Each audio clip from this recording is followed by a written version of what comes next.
Yes, people, welcome to the Shoestring Budget Podcast. And I wish I was coming at you today with a happier scoreline. Absolutely unbelievable scenes at the Etihad Stadium today. It finished Manchester United 6, Manchester United 3. Manchester City 6, Manchester United 3. Let that sink in. First and foremost, fair play to City. You know, they were great today.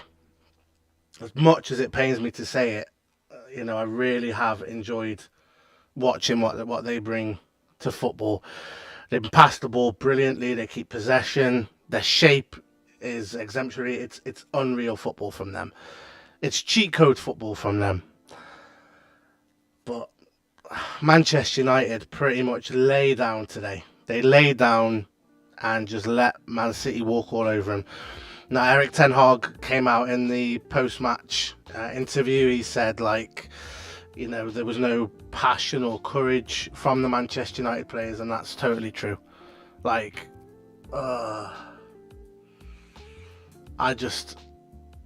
can't understand. I can't believe it was that bad.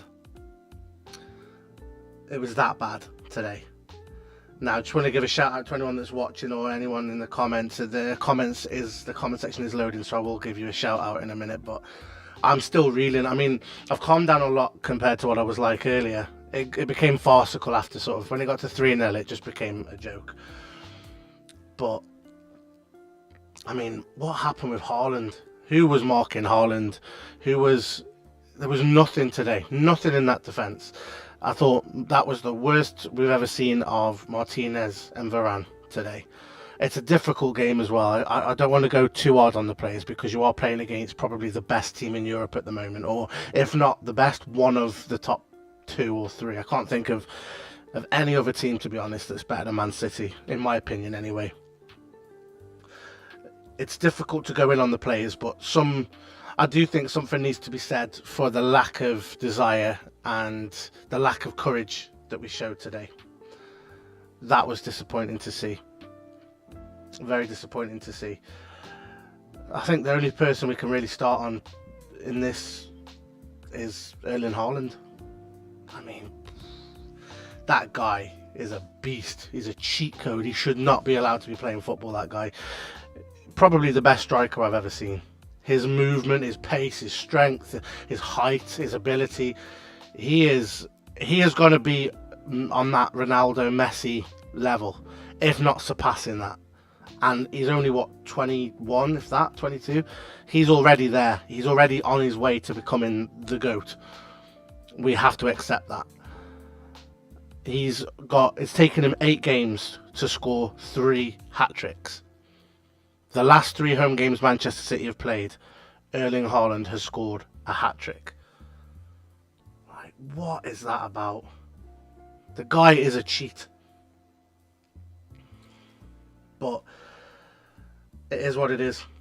And we do have to accept that, and we have to roll with that, and we have to try and contain that in whatever way we can. And it's not easy. It's probably the hardest thing in football today, is to contain Erling Haaland. For the first 20 minutes, it looked like we were doing an okay job with him. And then as soon as Varane was injured and was taken off, I mean, there were 2 corners. Now, the first corner, the commentator actually picked up on this. Christian Eriksen was actually marking Erling Haaland for the first corner when Varane was still on the pitch. I'm thinking, Eriksen, okay, that's odd, but okay, we move.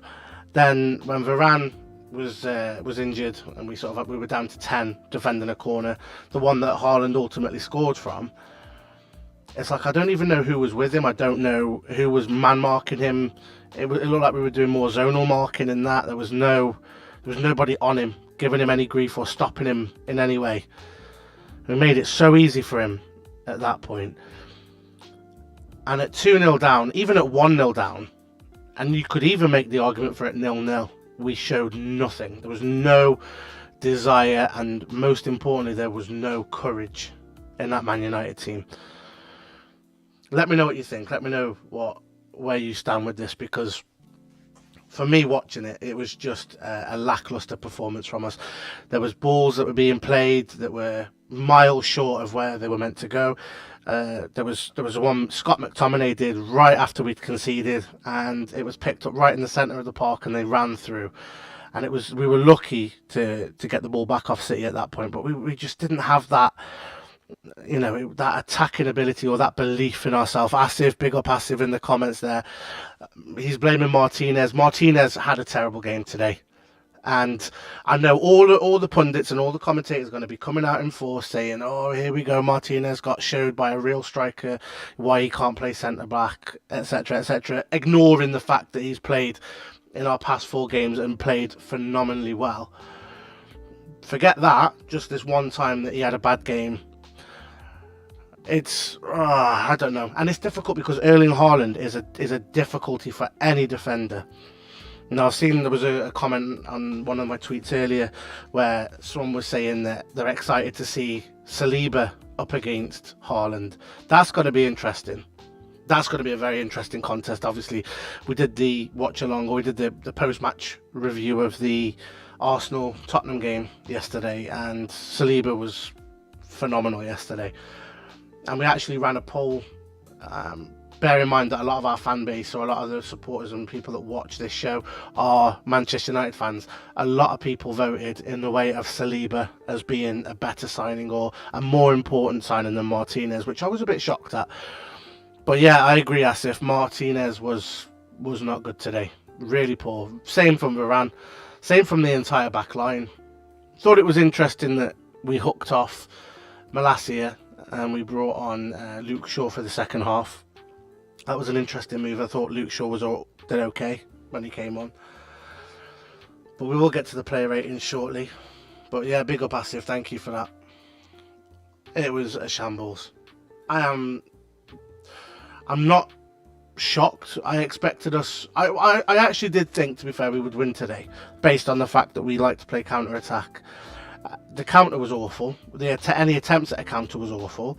That Akanji, their centre-back, was all over Marcus Rashford. Like, Marcus Rashford didn't even get a look. Whether or not he was even fit to play is another debate. But, yeah, it was absolutely shocking. But yeah, as I was saying here now, that all teams should learn more about Haaland's movements. It's not like he can't be contained. They just need to do more research on him. Thing is, though, with that, Asif, with that, Haaland's movement is unreal, but his movement's different. If you look at his third goal, his hat-trick goal, and you look at the second goal as well, second and third goals, the way he moves are completely different. He can fit into any kind of style, as long as you get someone like De Bruyne or Phil Foden or anyone like that, or even Grealish can ping a ball into a certain area, he knows where to be. And because of his speed and because of his strength, it makes him almost impossible to defend. Now, you look at most strikers, they've got an attribute. They've got maybe one attribute. Jamie Vardy's his speed, very, very quick. Harry Kane is his finishing ability and his knowledge of the game. And his link-up play is a big threat for Harry Kane. Erling Haaland has got speed, he's got strength, he's got link-up, he's got movement, he's got stamina. The guy barely touched the ball today. Certainly in that first half, he barely touched the ball. Came off with a brace at half-time. Like, yeah, I don't know. I'm excited to see, as a football fan, I'm excited to see what he goes on to do. Hopefully it's not at Man City. Hopefully in a 2 years or so, he'll go to Spain or somewhere like that. And I'm excited to see what he can do, because he is on it. I've never seen anyone as good as him at his age as well. Never seen anyone as good as him, in my opinion, anyway. But let's get on to the player ratings. Make sure you put your comments in as well about the player ratings, because I'd love to hear what you guys think. But David De Gea, he didn't do much wrong today. There's a couple of people kicking off about him, said that he should have come off his line earlier. And I don't think he did much wrong. I'm going to give David De Gea pretty much a flat 5. Don't think he made any mistakes today. He made a very good save in the first half. And we defended that first effort in the first 3 minutes, I think it was. 3 or 4 minutes in. We defended it really well. But I'm going to give De Gea a 5 today. I don't think he put a foot wrong. He's probably one of the only players that can come out with feeling anything neutral. Diogo Dalot. There was an interesting pattern of play that City kept doing against us today. And they were attacking our flanks, but they were almost attacking in twos. So what was happening was that the central midfielders, so usually either De Bruyne or I'm trying to think who the other guy was, maybe Silva, they would push up into the defence and towards the central defenders, which would draw Diogo Dalot in towards the central defenders to try and make an arc shape. And then what was happening is the wing was constantly exposed, and they got down that flank so many times. Now that is a combination of Diogo Dalot's understanding of the game and him wanting to stop the threat coming centrally, because that's usually where the threat comes from, is through the middle. That's where the biggest threat can come from. At least on the wing, they have to put a cross in, and there's usually 3 or 4 defenders there that can deal with it. But we were getting exposed so many times down the flank, and that was for both flanks as well. It was a play that Pep had set up. He could see that was a weakness that could be exploited. And when you got a player like Anthony, who didn't seem to track back as much today, he was pretty much glued up front. I didn't see him drop back too many times. Correct me if I'm wrong on that, but I just didn't see that. It left Diogo Dalot exposed. I wouldn't say he had a bad game, but he wasn't great. I'm gonna go with a 4 for Diogo Dalot. Don't think he did particularly well. Don't think he did particularly badly. He was just sort of there. It's a difficult one against Man City. I feel harsh even doing these player ratings, to be honest.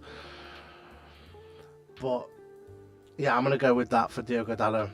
Raphael Varane, thought it was probably his worst game this season for Manchester United, against the toughest opposition he's had to face.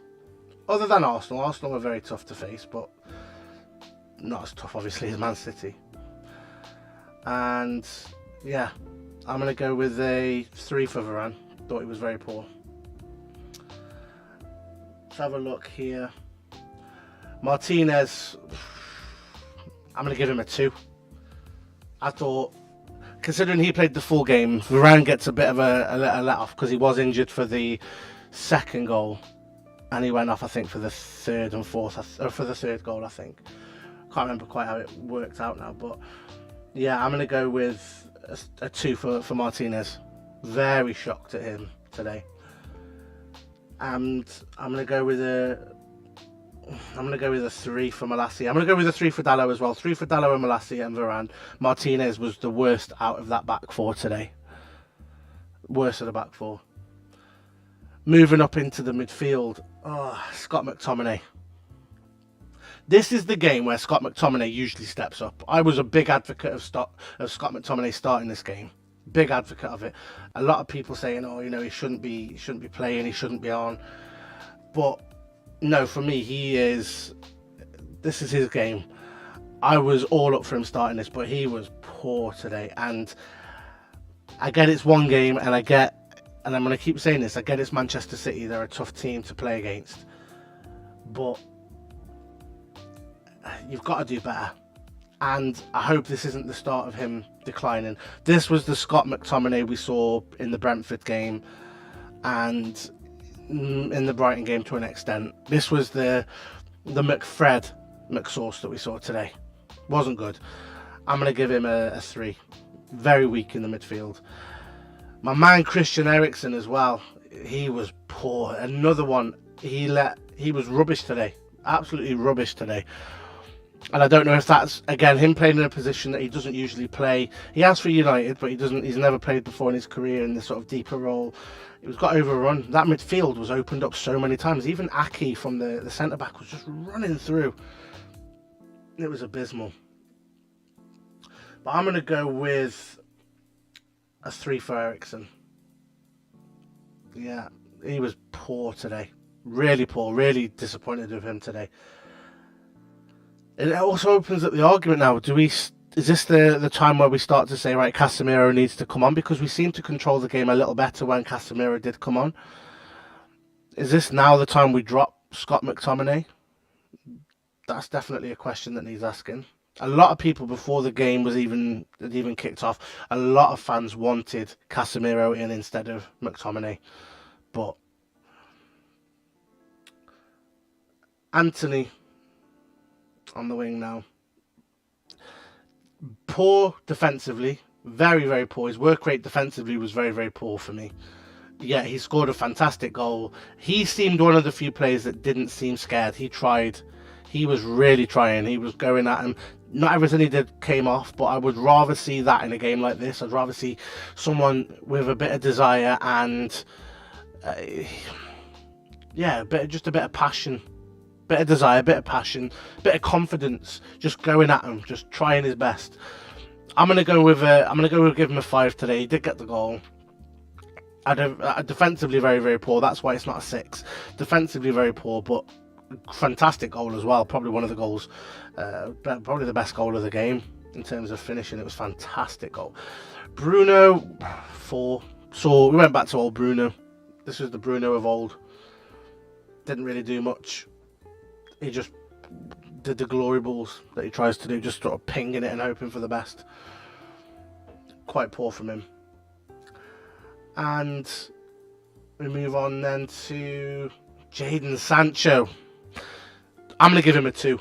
Now, Jadon Sancho has been one of the most protected Manchester United players by the fan base since he's joined us from Borussia Dortmund. Oh, dear me. I can't defend the guy anymore. I just can't.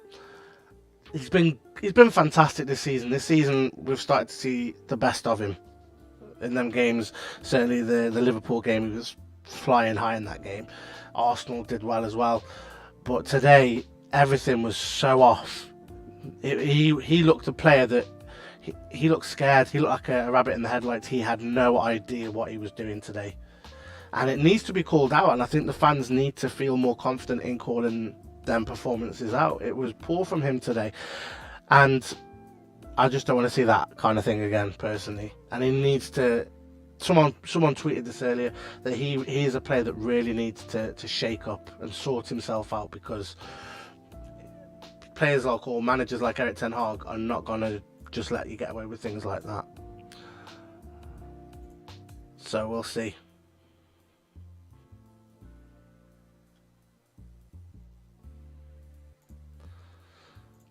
Just looking here as well.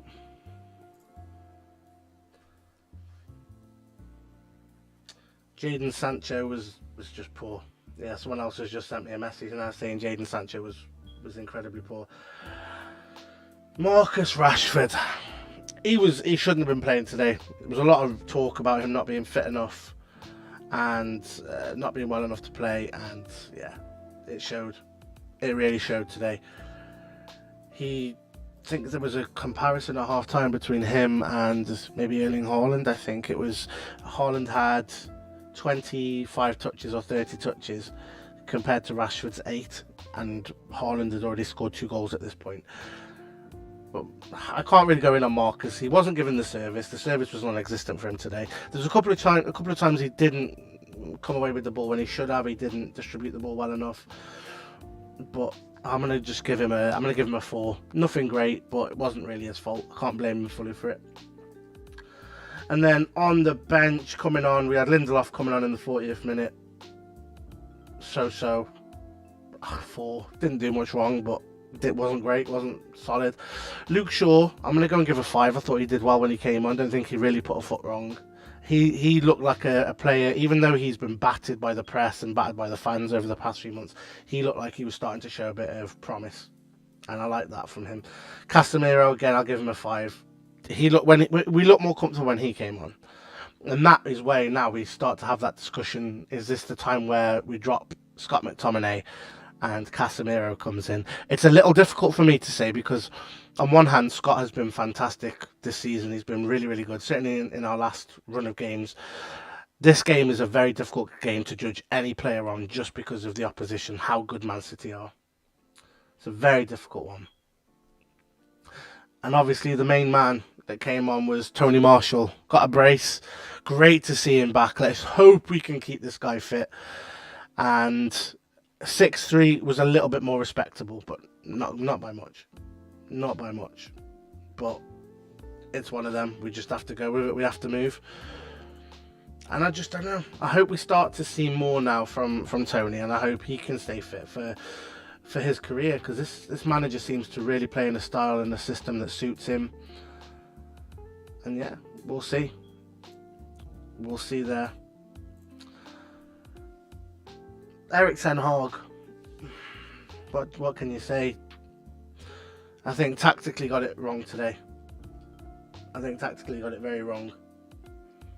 And it's a difficult one because, again, this is his first experience of Man City with this current crop of players that Manchester United have got. They're not players that suit a system that he likes or that he wants to play. And I think it's going to be really, really interesting.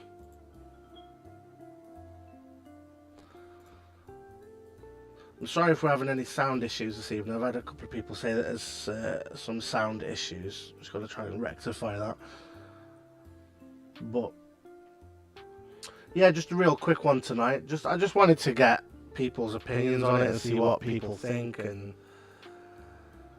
just, I don't know, I'm really disappointed with what's gone on tonight. Really disappointed with what the cowardice that I saw from the Manchester United players. I don't want to see that. That's not what we should be. That's not who we are as a football team. We should be more confident. Coming in on the back of 4 straight wins, one of which was against Arsenal, who are flying high at the minute. We play in the Thursday game in Cyprus in the Europa League. That is a game that we need to step up in. Got another comment here about Erik ten Hag. I assume this is, he may have made mistakes, but I don't think it's ten Hag's full responsibility. And I agree with that comment. It's not, you can't put this on Erik ten Hag. He made mistakes, but he said it himself at full time. It was the lack of commitment and the lack of courage shown by his players that let us down. And it's true. Against this Man City team, if you can be fierce and ferocious and play your part, you've got a chance. Newcastle have done that this season. I think it was at Man City as well. Aston Villa did really well against them as well. If you can stand up and take your chance, look the part, feel confident, you've got a chance against this Man City team. Manchester United didn't show any of that. Massively, massively disappointed. So where do we go from here? Big question. I think we'll bounce back comfortably on Thursday. I don't think Thursday will be a difficult game, and it's a nice game to probably play in some ways after the absolute demolishing we got today. But yeah, I don't know. We'll have to see how it all goes, really. I don't know. I'm just really lost with today. Really lost with today. So yeah, we travel to Cyprus on Thursday for that game. It's an early kick-off. I think it's 5:45 kick-off. We then play Everton on Sunday, which is going to be a very, very tough game of football. I think we're at home for that one. I'm not sure. Let me just have a look here. So that's a late kick-off on the Sunday. I'm just checking this now.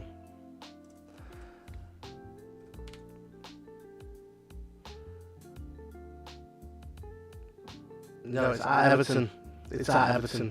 Everton winning 2-1 against Southampton yesterday as well. Very good result for them. So they got the tails up. They did beat us last season as well. And I don't know. So only time will tell what's going to happen.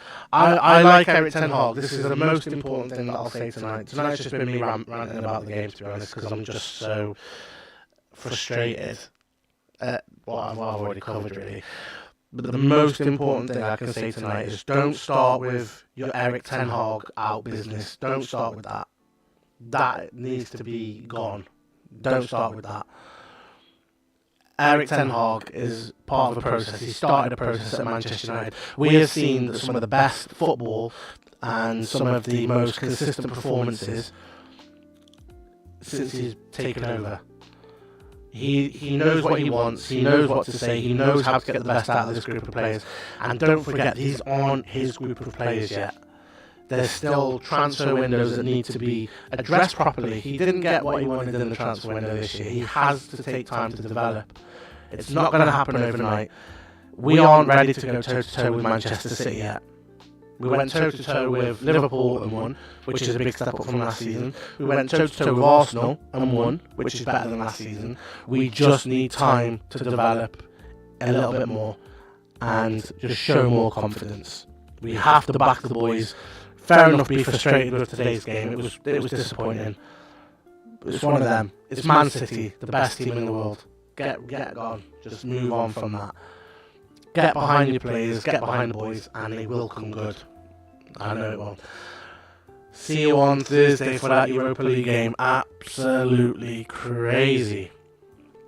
But I'm just going to read out another couple of comments here. Eric Ten Hag said he did not bring CR7 out of respect for his big career. Not sure what that means, unless he's on about why he didn't bring Ronaldo on. Ronaldo wouldn't have done anything in that game, let's be completely honest. Or even if he started that game, I don't think Ronaldo would have done much. And that's no disrespect to him. If you look at the way that we played, there was no service, there was no link-up play, there was no chance to be linking up. If Ronaldo had played in that game, he would have spent most of the game playing in midfield as a sort of in Eriksen's position, because he comes deep when he doesn't get the ball. And man, we would have just been completely pegged in.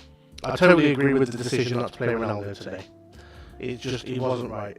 Casemiro, on the other hand, I was fully with Scott McTominay, but I do think now we do have to look at, is this the time where we start to see Casemiro starting? That is definitely a topic of conversation for next week.